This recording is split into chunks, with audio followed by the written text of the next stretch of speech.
رمضان جانا وفرحنا به بعد غيابه وبقاله زمان. غنوا قولوا شهر بطوله، غنوا قولوا أهلا رمضان. رمضان جانا، رمضان جانا. يا نور الهلال أقبل تعال، فالشوق طال رمضان. بسم الله الرحمن الرحيم. السلام عليكم ورحمة الله وبركاته. يا رب تكونوا بخير جميعا وفي أتم صحة وأحسن حال. أنا رحاب يحيى ودي قناتي. لو أول مرة تشوفوا القناة ما تنسوش تعملوا لايك للفيديو واشتراك في القناة عشان بإذن الله قناتنا تكبر بيكم.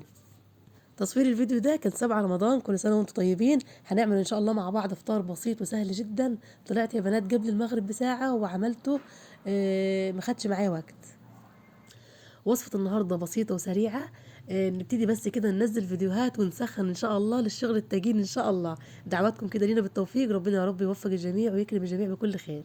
بصوا بقى، حطينا بقى طاسة على النار، حطيت فيها شوية زيت وهحط معلقة المكرونة اللي أنا بستخدمها ستار او حوا في الاسباجيتي، حلو خالص. اي انواع تانية جبتها قبل كده فبتعجن معايا.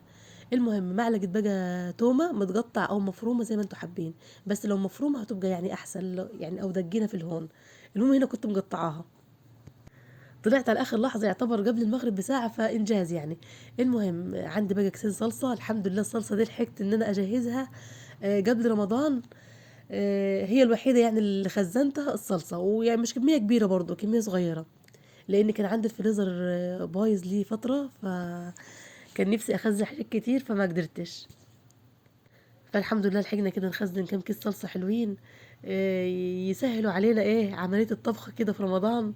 المهم بقى، هستخدم بقى كيسين. الكيسين طبعا دول كتار على الكيس، بس هقول لكم هعمل بباقي الصلصة اللي هيفضل ايه. هحط بقى الحلة بقى على النار بعد ما بتغلي. بقسم المكرونة لنصين. طبعا في ناس بتحب تحط المكرونة كده صحيحة عادي، بتحطيها يا دوبك كده ما بتكملش دقيقة وانت كده موقفاها في الحلة، وبعد كده بتنزل يعني عادي بكل سهولة وبتتسلق. المهم انا بس بحب اقسمها على 2. اهم حاجه بقى لما بتنزل المكرونه في الحله، اول دقيقتين بتبقى واقفه عليها تقلبيها، لان المكرونه الاسباجيتا او اي مكرونه مسلوقه لو ما وقفتيش عليها تقلبيها في الحال بتلزق في الجار الحله، تمام، وبتلزق في بعضيها. بتبقى كل كام مكرونيه كده شابكين في بعض. فلما تقفي دقيقتين تقلبيها بتبقى المكرونه كلها كده يعني ايه مفلفله وحلوه. والمهم بقى 5 دقايق يعني تتسلق المكرونه، ما تخلوهاش تستلق قوي وما تخلوهاش برضو تستلق اقل يعني من المده بتاعتها. تمسك المكرونه، طبعا انا ما قدرتش ادوق عشان صايمه، فمسكت المكرونيه كده بايدي ولقيتها، شفتها يعني طريه بس مش معجنه، يعني ماسكه نفسيها بس في نفس الوقت مش معجنه ولا ناشفه.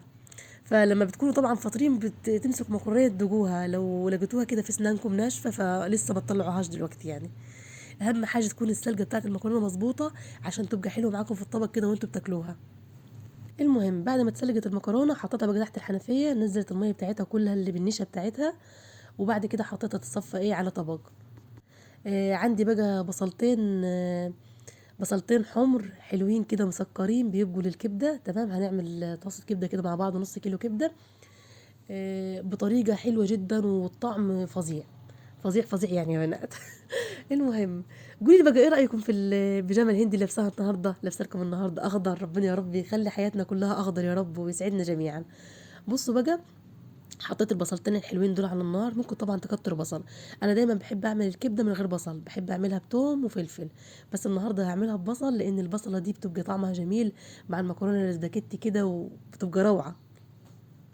هنشوح بقى البصلة كويس على النار، بس مش هوطي عليها، مش عايزة البصلاية تدبل، عايزاها تحمر بس عايزة البصلاية يبقى فيها جرمشة كده. الجرمشة دي بتدي طعم تاني كده مع المكرونة لما تحطيها فوق المكرونة.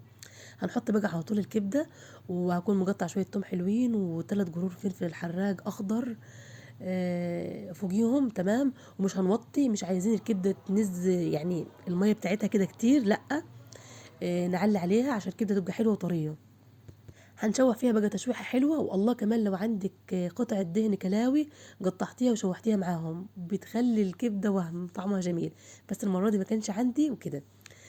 طبعا بتحط التوابل بتاعتها فلفل اسمر وملح فقط. ما تحطيش بقى كمون والحوارات دي. بس طبعا انتوا لو حابين طعم الكمون في الاكل براحتكم، انا ما بحبش. يعني الكبده بحب احط الكمون في اكل تاني، لكن الكبده بالذات الاسكندراني فلفل اسمر وملح. حابين تحطوا شطه كده، غير كده لا. هنا بقى كان محمود لسه جايب لي الغله بتاعت الحمام، كان متاخر عليهم وكانوا جعانين يا عيني، وشافوا لهم فتحه كده في العيشه طلعوا منيها وكانوا هياكلوا الزرع بتاعي. فالمهم لحقتهم بسرعه، بقيت ايه ارش لهم كده في سطوح الغله بتاعتهم، الحمام اللي طلع يعني، لحد بقى ما دخلت بعد كده واكلتهم. عايزه احضر بقى عايزه احضر كلفه حلوه للحمام بنوعين ثلاثه كده، يعني عشان خاطر تبقى الحمام يبقى صحته حلوه ويبيض، وتبقى الزغاليل بتاعته يعني ايه حلوه وياكلها كويس وكده. زي ما انتم شايفين بقى السطح لسه الحاجه محطوطه على الركنه، ان شاء الله كده ايه هدخلهم باذن الله الفيديو اللي جاي في الرفوف بتاعه المطبخ. دلوقتي بقى هنحط الحله على النار اللي هنحط فيها الصلصه بتاعه المكرونه. نحط كده في البدايه كام معلقه صلصه اللي عملناهم للمكرونه. وقلت لكم طبعا الحياج بتاع صلصه المكرونه ملح وفلفل اسمر بس، مش بنحط كمون للمكرونه. حطيت هنا كبشه مكرونه لقيتها ماسكه في بعضيها، لان طبعا بردت وهي كانت سخنه فمسكت في بعض. فبكل سهوله يعني تفتح الحنفيه يعني الميه الساقعه وكده هتبص تلاقيها اتفلفلت معاكي وبقت كانها لسه مطلعاها، لسه يعني طافيه عليها. فلما تلاقوها كده معاكم افتحوا عليها الحنفيه على طول، ما تخافوش مش هتعجن معاكم. بس اهم حاجه ميه ساقعه. احط بقى كميه صلصه حلوه واقلب المكرونه كويس، واحط واشغل عليها النار الهاديه تسخن لحد بس كده اذان المغرب. وهنا طبعا الكبده كنت طافيه عليها، بس طافيه عليها ما خليتهاش خدت التشويحه بتاعتها النهائيه، علشان برضو كان لسه المغرب يعني فاضل عليه بتاع ربع ساعه، فقلت اخليه كده في اخر دقيقه. اخر دقيقه يعني اشغل عليها. هنا بقى معلقه شطه كبيره وحطيتها على باقي الصلصه اللي قلت لكم عليه اللي هيفضل معانا. ودي اهم تكايه ممكن تعمليها واطعم حاجه ممكن تعمليها للمكرونه، الصلصه ام شطه دي بتبقى تحفه. كل معلقه كده تاخديها تحطيها كده وتلفي الشوكه كده بالصلصه ام شطه، وهم حكايه بتبقى جميله جدا. البنات ومحمود بيحبوا الاكله دي خالص. هنا بقى كان خلاص المغرب على اذان، وصبيت بقى الليمون وحطيت التمر وابتديت بقى اغرف. طبعا الليمون مش انا اللي عملته، محمود هو اللي عمله. يعني الحياه مشاركه ومساعده. ربنا يا رب يبارك لي في جوزي يا رب ويخليه لي، ويبارك يا رب في ازواجكم جميعا ويهديهم علينا ويهدينا عليهم يا رب.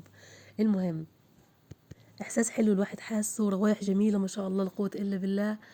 آه الواحد اللهم لك الحمد يا رب، اللهم لك الحمد. فعلا بعد التعب في جبر والله يا جماعة، في جبر اللهم لك الحمد. هنا محمود كان بيصور بقى اللقطات دي وبيجيب لكم كلمة رمضان كريم والتمر. طبعا أكيد هو مبسوط وفرحان بالأكل بقى، هياكل مكرونة سباكيتي النهاردة وكبدة اسكندراني. كنت أول مرة هنا أصب لهم في الكوبايات بتاعة بوش وطمطم، يعني ندراها يا جماعة لازم تتحط في مطبخ الجديد، ما ينفعش ما ينفعش يعني. الكبدة بقى وجمالها. بصوا بقى رغيف عيش كده من اللي هو المصري، في ناس بيقول عليه بلدي اللي هو بتاع الطابونة.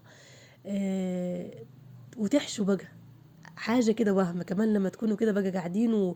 والواحد والله عايز اعمل فطار سندوتشات، يعني في يوم ان شاء الله هنعمل كده فطار يكون سندوتشات. بس النهارده بقى المكرونه كانت مع الكبده مع الصلصه، كان يعني ايه وضع تاني. اللهم ديمها نعمة يا رب واحفظها من الزوال. هنعمل ان شاء الله مع بعض فطار بقى تاني ان شاء الله، ربنا يا رب يمنع الموانع. عايزين نعمل بقى حاجات موفرة، حاجات اقتصادية، لان طبعا الظروف بتاعت البلد وظروف الناس وظروف المعايش، فالواحد عايز يعمل برضو حاجات اقتصادية جدا، يعني من صنف واحد كده ونفطر بيه، فاللهم لك الحمد. وكده خلصنا بقى الاكله بتاعت النهارده. عملنا صار كده يكون عملنا مكرونه سباكيتي تمام، وكبده اسكندراني وشطه بطماطم ومخلل وعصير ليمون، وما شاء الله لا قوه الا بالله.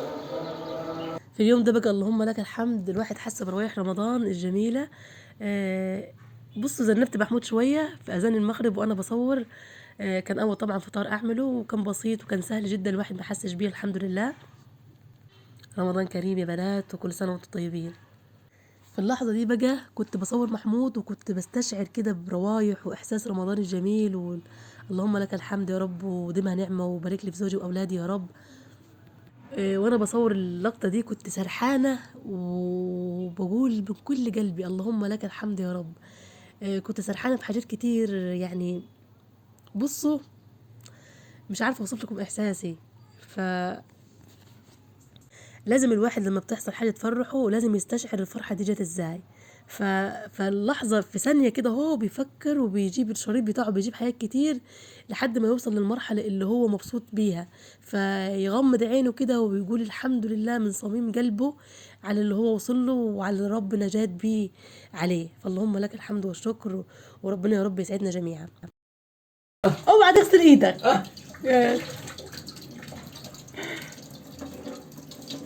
لا حلوة دي. محمود وهو ماشي هنا دخل المطبخ، فكنت فاكراه يغسل ايده، لان طبعا احنا عاملين حوض للمطبخ وحوض بره لغسيل الايد.